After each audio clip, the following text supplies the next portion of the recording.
নব্বই দশকের একজন জনপ্রিয় সুরকার আর রহমান। তিনি কত বড় মাপের একজন সঙ্গীতকার ছিলেন, তার সুর দেওয়া গানগুলি শুনলেই তা সবাই বুঝতে পারবেন।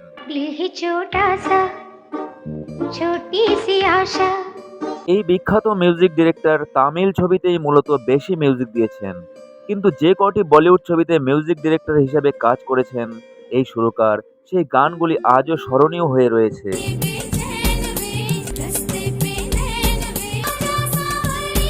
এই বিখ্যাত সুরকারের জন্ম হয়েছিল হিন্দু পরিবারে, কিন্তু পরবর্তীতে তিনি ঠিক কী কারণে মুসলিম ধর্ম গ্রহণ করেন তা পরবর্তীতে কোনো ভিডিওতে আলোচনা করছি। 90 দশকের প্রায় সমস্ত সঙ্গীত শিল্পীরা তার সুরে গান গেয়েছেন, শুধুমাত্র কুমার শানু ছাড়া। কিন্তু ঠিক কী কারণে রহমান সাহেব কুমার শানুকে দিয়ে গান গাওয়াননি, সেই ব্যাপারে কিছু তথ্য এই ভিডিওতে তুলে ধরছি।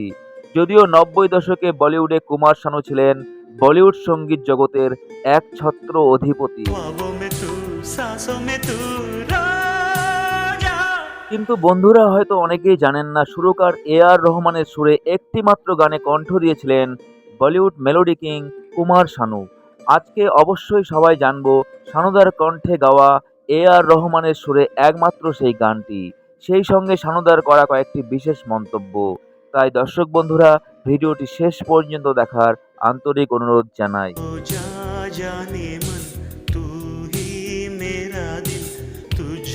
সুরকার রহমান সাহেবের সঙ্গীত জীবন শুরু হয়েছিল 90 দশকের প্রথম ভাগে। কেরিয়ারের শুরুতে তিনি টিভি সিরিয়ালের টাইটেল সঙের গান কম্পোজ করতেন। 90 দশকের শুরুতে তিনি কয়েকটি তামিল ছবির গানে সুর দিলেও বলিউডে তখনও তার কেরিয়ার শুরু হয়নি। কিন্তু 1992 সালে বিখ্যাত বলিউড মুভি রোজা ছবিতে সুর দিয়ে বলিউডের সঙ্গীত জগতে পা রাখেন তিনি।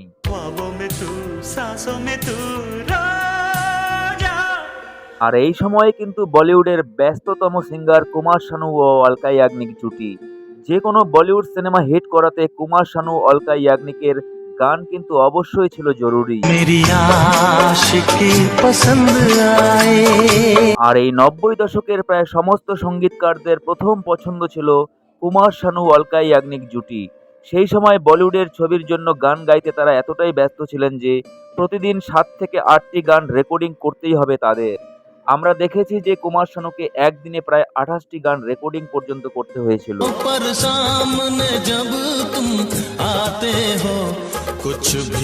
আর কুমার শানু ও অলকা ইয়াগনিক জুটির এই জনপ্রিয়তা ও হিট গান দেখে সুরকার আর রহমানও চেয়েছিলেন তার কম্পোজ করা গানে কণ্ঠ দিক কুমার শানু ও অলকাজি।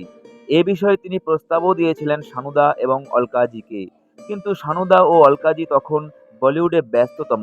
এই ব্যস্ততম শেডিউলে চেন্নাই গিয়ে রহমান সাহেবের গানগুলি রেকর্ডিং করা এক প্রকার অসম্ভব ছিল তাদের পক্ষে।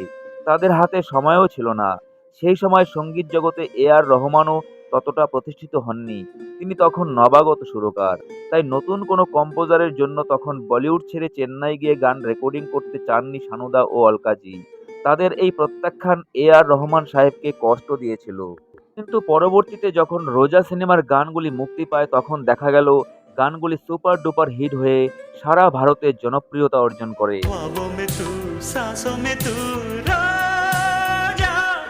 আর এই গানগুলি শোনার পর শানুদা ও অলকাজি দুজনেই আফসোস করেন যে এত ভালো গানগুলি তাদের অবশ্যই গাওয়া উচিত ছিল।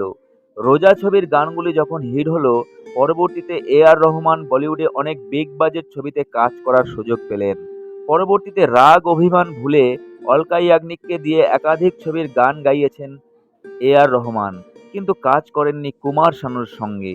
সঙ্গীত প্রেমীদের অনেকেই মনে করেন রহমান সাহেবের কম্পোজ করা গানগুলির টোন এমন ছিল যা নাকি কুমার শানুর কণ্ঠের সঙ্গে ম্যাচ হতো না, তাই নাকি তিনি কুমার শানুকে দিয়ে কোনো গান করাননি।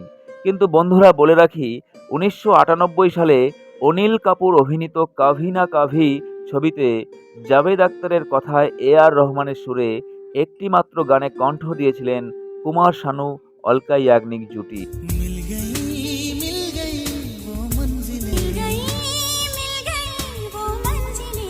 শুনছেন শানুদার কণ্ঠে একমাত্র গান আর রহমানের সুরে।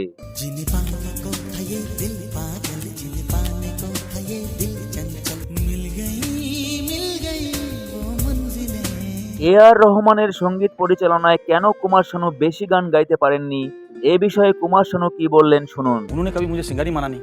उन्होंने मुझे कभी सिंगर ही सोचा नहीं, तभी तो गवाया नहीं ना, नहीं तो फिर गवाते थे। उन्होंने सोचा कि Kumar Sanu is not a singer, तो ठीक है ना। তো বন্ধুরা, আপনাদের কি মনে হয়, এ আর রহমানের সুরে সানুদা যদি আরো কিছু গান গাইতেন, তাহলে সানুদা কি আরো বেশি জনপ্রিয় হতেন? আপনাদের মতামত অবশ্যই জানান কমেন্টে। সবাই ভালো থাকুন। নমস্কার।